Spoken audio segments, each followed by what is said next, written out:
Je reprends la compétition, effectivement. Dingue, ça. C'est-à-dire que ça faisait 27 ans que je n'avais pas remis les pieds, merci, au bord d'un podium, enfin au bord d'une piscine.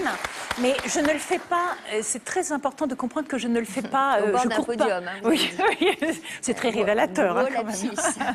Mais je ne cours pas après une jeunesse qui n'est plus. Simplement, aujourd'hui, je suis coach et conférencière en entreprise et j'ai face à moi trop de gens démotivés et en profonde réflexion sur eux-mêmes et sur leur avenir professionnel.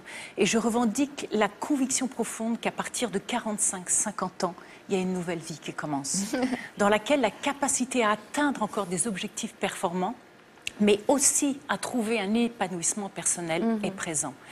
Muriel, je suis d'accord. Je sais parce que je sais que... Franchement, Sophie, vous avez écrit un livre. Mais je crois qu'aujourd'hui, quand on passe ce style de message, il est très important de les incarner.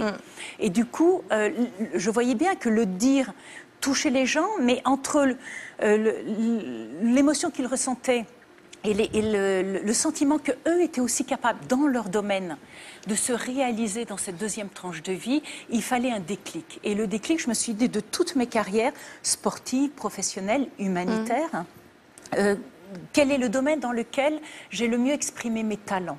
Et je me suis rendu compte que c'était en natation synchronisée, à donc travers vous le sport repartez et en le natation spectacle. synchronisée, une compétition donc chez les seniors. Oui, tout à fait. Alors, il y a des masters, Ouais. donc je vais concourir dans ma catégorie d'âge, Ouais. mais il y a, la semaine dernière, j'avais ma première compétition internationale et ça partait de 20 ans à 70 ans. Et l'objectif, c'est vraiment, à travers cette incarnation, cette légitimité que je veux avoir, prouver que vraiment, l'être humain, mais la femme, plus encore aujourd'hui, à 50 ans, est en capacité de relever des défis extraordinaires. Donc la semaine dernière, vous avez gagné. J'ai gagné. Bravo. Eh oui, j'ai Et gagné. donc la prochaine étape, ce sont les championnats du monde. Donc la prochaine étape, ce seront effectivement les championnats du monde cet été à Kazan en Russie.